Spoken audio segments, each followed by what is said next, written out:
Government's first home loan deposit scheme is set to start on the 1st of January, allowing low and middle income earners to purchase a property with just a deposit of 5%. The government will guarantee up to $10,000 loans each financial year.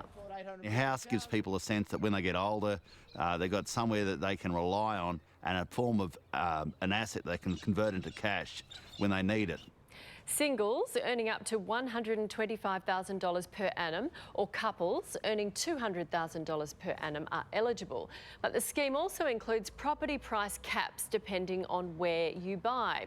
For more, I'm joined by Dr. Andrew Wilson, Chief Economist for My Housing Market. Morning to you.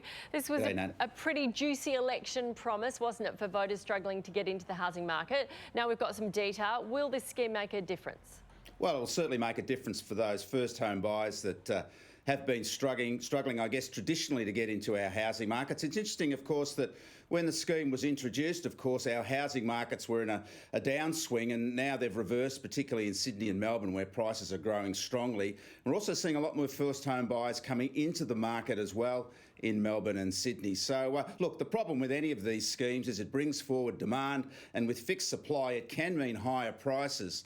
So when those 10,000 places are satisfied, it may mean that those first home buyers that don't qualify or who miss out may have to pay higher prices. Yeah, so what about the range of price caps? Could they have unintended consequences for prices in those markets?